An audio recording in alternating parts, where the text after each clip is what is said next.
নমস্কাৰ Assam commerce academy YouTube চেনেললৈ তোমালোকক স্বাগতম। আজি আমি ক্লাছ 11ৰ একাউন্টেন্সিৰ 2 number unit theory base of accounting আজি আমি আৰম্ভ কৰিম। প্ৰথম ইউনিটটো আমি শেষ কৰিলো। যদি প্ৰথম ইউনিটৰ ভিডিওখিনি তোমালোকে যদি চোৱা নাই প্লেলিষ্টৰ লিংক ডেসক্ৰিপচন বক্সত দিয়া থাকিব, তোমালোকে গৈ সেই ভিডিওখিনি চাই ল'বা, ঠিক আছে। তেন্তে আজিৰ ভিডিওটো আমি আৰম্ভ কৰো। তো এই ইউনিটটো আৰম্ভ কৰাৰ লগে লগে থিওৰি বেস অফ একাউন্টিং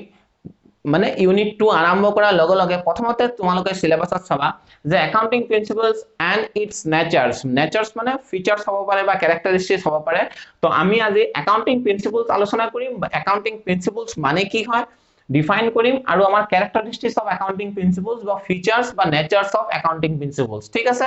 তেন্তে আজিৰ ভিডিওটো আমি আৰম্ভ কৰো।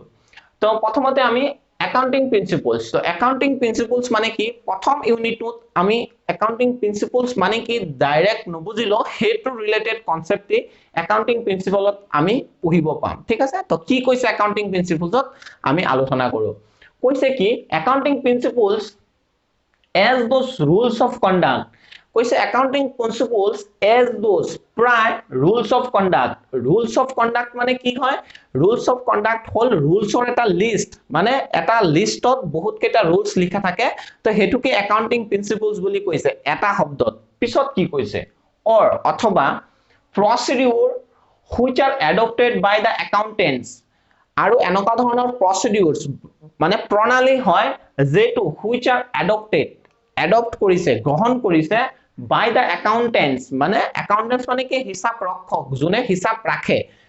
তেখেতক accountants বুলি কোৱা হয়। তো accountants ইউনিভাৰ্সালি মানে গোটেই বিশ্ব লৈ পেলাই গোটেই বিশ্বৰ accountant বিলাকে যেটো adopt কৰিছে মানে গ্ৰহণ কৰিছে, কোনবিলাক গ্ৰহণ কৰিছে একাউন্টিং প্ৰিন্সিপলস বিলাক বা নিয়ম বিলাক। ইয়াত যেনেকৈ কৈছে ৰুলস অফ কন্ডাক্ট মানে ৰুলস বিলাক একাউন্টেন্ট বিলাকে গ্ৰহণ কৰিছে এডপ্ট কৰিছে। কি কৈছে ফৰ ৰেকৰ্ডিং কৰাৰ কাৰণে মানে বিজনেস ট্ৰানজাকশনস ৰেকৰ্ডিং কৰাৰ কাৰণে and reporting of financial data, reporting কৰা মানে কাৰোবাক শো কৰা, যেনেকৈ কোম্পানী এটাৰ কিমান প্ৰফিট হৈছে বা কিমান লস হৈছে, তাৰ ব্যালেন্স শীট কেনেকুৱা আছে, এইবিলাক বস্তু যে শো কৰে হেতুকেই কৈছে ৰিপৰ্টিং অফ ফাইনেন্সিয়েল ডাটা। যিমান বিত্তীয় তথ্যবিলাক আছে সেইবিলাক ৰিপৰ্ট কৰা মানে কাৰোবাক তাত জমা দিয়া বা সকলোৰ আগত দেখুৱা, হেতুকেই কৈছে যে ৰিপৰ্টিং অফ ফাইনেন্সিয়েল ডাটা। তো এইখিনিত আমি কি বুজি পালো যে একাউন্টিং প্ৰিন্সিপলস as those প্ৰায় rules of conduct মানে মই কি কৈছো যে এটা ৰুলসৰ লিস্ট, এটা লিস্টত বহুত কেইটা রুলস লিখা থাকে হেতুকেই কয় rules of conduct, ঠিক আছে। তো একাউন্টিং প্ৰিন্সিপলস মানে কি আমি এটা শব্দত বুজিব পাৰো যে রুলস, বহুত রুলস or procedure কৈছে পদ্ধতি which are adopted by the accountants universally, মানে ইউনিভার্সত মানে আমাৰ গোটেই বিশ্বত যিমান একাউন্টেন্ট আছে সেই একাউন্টেন্ট বিলাকে সেই রুলস বিলাক নিয়ম বিলাক সবে মানি লৈছে মানে কি সেই রুলস বিলাক এতিয়া আমাৰ গোটেই বিশ্বতে একেই হ'ব, ঠিক আছে। আমাৰ অসমত যেনেকুৱা ধৰণৰ একাউন্টেন্টছৰ ৰুলস থাকিব বা একাউন্টিং প্ৰিন্সিপলস থাকিব, ঠিক তেনেদৰে দিল্লীত বহি পেলাও সেই একাউন্টিং ৰুলস বিলাক একেই হ'ব। আৰু ঠিক তেনেদৰে আমেৰিকাত গলো সেই ৰুলসটো একেই থাকিব, হেতুকে কৈছে ইউনিভাৰ্সালি একাউন্টেন্টস বিলাকে গ্ৰহণ কৰিছে মানে এডপ্ট কৰিছে সেই ৰুলস বিলাককে একাউন্টিং প্ৰিন্সিপলস বুলি কৈছে, ঠিক আছে। পিছত আৰু কি কৈছে দিস প্ৰিন্সিপলস, এই প্ৰিন্সিপলস বিলাক বা রুলস বিলাক brings about uniformity in the practice of accounting,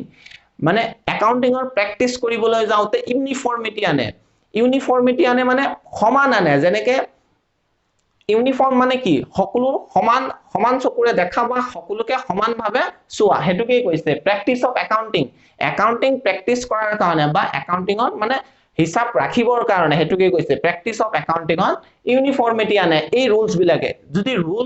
যদি বহুত জায়গাত বহুত বিভিন্ন ধৰণৰ ৰুলস থাকিলেহেঁতেন তেতিয়া কি প্ৰবলেম হলেহেঁতেন। আমাৰ অসমত এটা ৰুলস থাকিলেহেঁতেন, দিল্লীত গলে আৰু এটা, কলিকতাত গলে আৰু এটা ৰুলস, তো এনেকুৱা ধৰণৰ বিভিন্ন ৰুলস থাকিলেহেঁতেন। হেতু কাৰণে কি কৈছে সিহঁতে ইউনিভাৰ্সালি এটা ৰুলস বনাইছে আৰু সেই ৰুলস বিলাকে ইউনিভাৰ্সালি একাউন্টেন্ট বিলাকে মানে হিসাব ৰক্ষক বিলাকে গ্ৰহণ কৰিছে, মানি লৈছে যে এই ৰুলসটোৱে আমাৰ ঠিক আছে হিসাব ৰাখাৰ কাৰণে, ঠিক আছে। তো একাউন্টিং প্ৰিন্সিপলস মানে কি বুজি পালো। একাউন্টিং প্ৰিন্সিপলস মানে কি এটা সেট অফ ৰুলস, মানে বহুত কেইটা ৰুলস, সেই ৰুলস বিলাক একাউন্টেন্ট বিলাকে ইউনিভাৰ্সালি এডপ্ট কৰি লৈছে মানে মানি লৈছে, ঠিক আছে। তো হেতুকে একাউন্টিং প্ৰিন্সিপলস বুলি কোৱা হয়, বুজি পাইছা। পিছত আমি একাউন্টিং প্ৰিন্সিপলছৰ ক্যাৰেক্টাৰিষ্টিক্স বুজিম ক্যাৰেক্টাৰিষ্টিক্স অফ একাউন্টিং প্ৰিন্সিপলছ ঠিক আছে তো প্ৰথমতে কি কৈছে ইয়াত পাঁচটা মই ক্যাৰেক্টাৰিষ্টিক্স আলোচনা কৰিম প্ৰথম এই নম্বৰত কৈছে accounting principles made and developed by men or accountants কৈছে একাউন্টিং প্ৰিন্সিপলছ মেড বনোৱা হৈছে আগৰ পৰা থকা নাই যেনেকে ন্যাচাৰাল বস্তুবিলাক আমাৰ বেলি আগৰ পৰাই আছে ঠিক আছে আমাৰ বৰষুণ পানী এইবিলাক আগৰ পৰাই আছে আমি সৃষ্টি কৰা নাই কিন্তু আমি একাউন্টিং প্ৰিন্সিপলছ বিলাক নতুনকৈ সৃষ্টি কৰিছো বা নতুনকৈ বনোৱা হৈছে হেতু কাৰণে কৈছে একাউন্টিং প্ৰিন্সিপলছ মেড বনোৱা হয় and develop আৰু ডেভেলপ কৰা হয় মানে আৰু বিভিন্ন ধৰণৰ উন্নতি বা টেকনিক বা নতুন নিয়ম বিলাক অনা হয় বাই মেন মানুহৰ দ্বাৰা বা একাউন্টেন্টৰ দ্বাৰা মানুহ মূলতে ইয়াত একাউন্টেন্টে কৰিব বেলেগ সাইন্টিস্ট আহি পেলাই তো আমাৰ একাউন্টেন্টৰ হিসাব বিলাক নাচায় তো আমাৰ একাউন্টেন্ট বিলাকেই আমাৰ একাউন্টেন্সি ওয়াৰ্ল্ডত আমাৰ একাউন্টেন্সি ফিল্ডত এই একাউন্টেন্ট বিলাকেই আমাৰ সাইন্টিস্ট হয় ঠিক আছে তো হেতুকেই কৈছে accounting principles made and developed by men বা একাউন্টেন্ট একাউন্টেন্ট বিলাকে আমাৰ একাউন্টিং প্ৰিন্সিপলছ বিলাক বনাইছে ঠিক আছে পিছত আমাৰ বি নম্বৰ কি কৈছে accounting principles can not be proved by reference to natural laws ইয়াতেই কৈছে যে accounting principles can not be proved accounting principles বিলাক কোনো ধৰণৰ প্ৰমাণ কৰা নহয় যে এইবিলাক ন্যাচাৰাল লস ঠিক আছে আমাৰ ঠিক যেনেদৰে বেলি পূবফালে উদয় হয়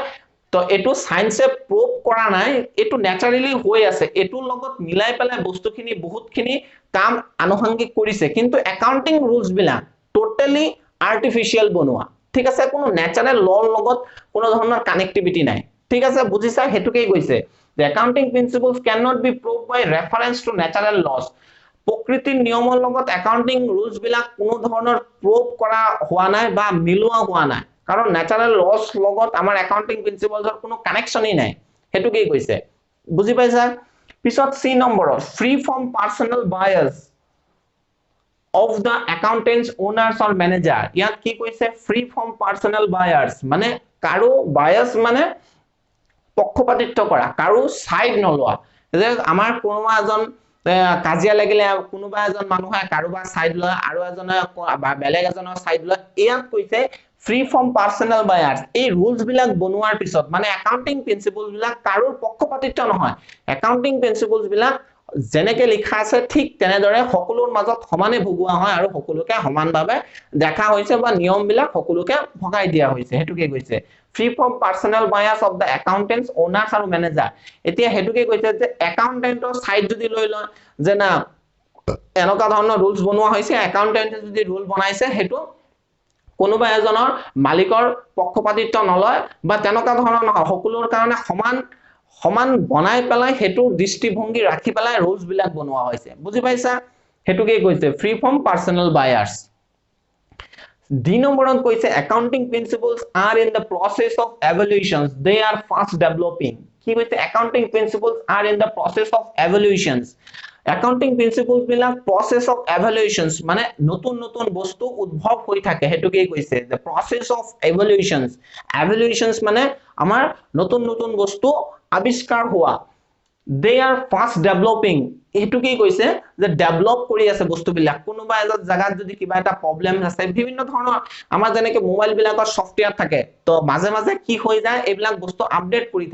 কৰি থাকে মানে আগত কিবা এটা সফটওয়্যাৰত প্ৰবলেম আছিল হেতু কাৰণে নতুন আপডেটেড ভাৰ্সনছত হেতু প্ৰবলেমটো নাইকিয়া কৰি দিছে ঠিক তেনেদৰে একাউন্টিং প্ৰিন্সিপলছ বিলাকো এনে ধৰণেৰে বিভিন্ন ধৰণৰ ডেভেলপিং কৰি থাকে যেবিলাক আমাৰ যে এটু প্ৰবলেম এটু লাইনত যদি যাও এটু প্ৰিন্সিপলত যদি যাও এনেকা ধৰণৰ প্ৰবলেমছ আহিব পাৰে কাৰণ এইবিলাক বস্তু কি থিওৰিটিক্যালি বনোৱা হৈছে ঠিক কিন্তু প্ৰ্যাকটিক্যালি ব্যৱহাৰ কৰিবলৈ যাওতে কিবা ধৰণৰ যদি কিবা এটা প্ৰবলেম হৈ যায় যে না এই প্ৰবলেমটো এনেকা ধৰণে আমি সলভ কৰিব পাৰো হেতু কাৰণে কৈছে দে আৰ ফাস্ট ডেভেলপিং মানে বিভিন্ন ধৰণৰ প্ৰবলেম বিলাক ডেভেলপ কৰি থাকে আজিকালি সব বস্তু বিলাকে ফাস্ট ডেভেলপিং হয় ঠিক আছে তো এটো এটা ক্যাৰেক্টাৰিষ্টিক্স accounting principles De are fast developing ঠিক আছে বা প্ৰসেস অফ এভলিউশনস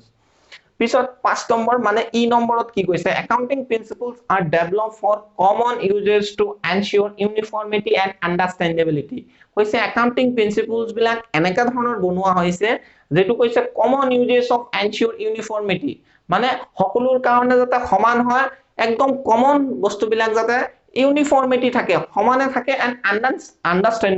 আণ্ডাৰষ্টেণ্ডেবিলিটি মানে সকলোৱে বুজিব পৰা হ'ব লাগিব। এতিয়া একাউণ্টেণ্টে হিচাপ ৰাখিছে, মালিকে বুজিবই নোৱাৰিলে, এনেকুৱা ধৰণৰ হিচাপৰ বাৰু দাম আছে নেকি? তো হেতুকে কৈছে সকলোৱে যাতে বুজিব পাৰে তেনেকুৱা ধৰণৰ একাউণ্টিং প্ৰিন্সিপলছ বিলাক বনোৱা হৈছে। তো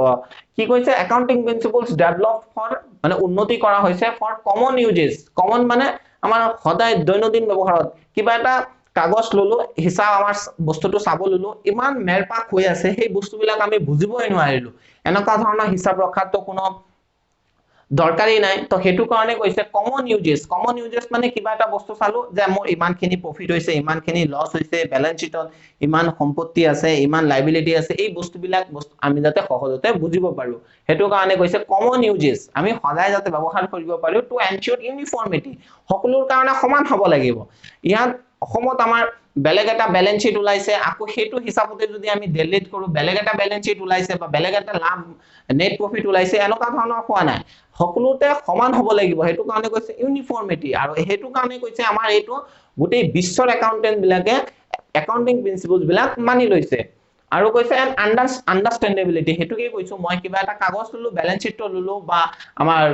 প্ৰফিট এণ্ড লছ একাউণ্টটো চালো, পিছত এইবিলাক বস্তু পাব। প্ৰফিট এণ্ড লছ একাউণ্টছত যেনেকৈ ধৰণৰ নেট প্ৰফিট ওলাই, তো প্ৰফিটটো কেনেকৈ ওলাইছে, কেনেকুৱা ধৰণৰ ওলাইছে, এইটো কেনেকৈ কৰিছে, আমি বস্তুবিলাক চালে যাতে সোনকালে আৰু সবেই যাতে বুজিব পাৰে তেনেকুৱা ধৰণৰ কৈছে একাউন্টিং প্ৰিন্সিপলছ বিলাক তেনেকুৱা ধৰণৰ বনোৱা হৈছে। তো একাউন্টিং প্ৰিন্সিপলছৰ কনসেপ্ট তোমালোকে অলপমান বুজি পাইছা, ক্যাৰেক্টাৰিষ্টিক্স বিলাক বুজিব পাইছা। তো এইবিলাক তোমালোকৰ পৰীক্ষাৰ কাৰণে খুব ইম্পৰ্টেন্ট হয়। তো থিওৰি বিলাক তোমালোকে বনাই ল'বা স্ক্ৰিনশ্বট লৈ পেলাই। তো আজিৰ কাৰণে ইমানখিনি, আৰু ভিডিও যদি ভাল লাগে তেন্তে লাইক কৰি দিবা আৰু বন্ধুসকলৰ লগত শ্বেয়াৰ কৰিবা কিন্তু, ঠিক আছে? তো আজিৰ কাৰণে ইমানখিনি, ধন্যবাদ।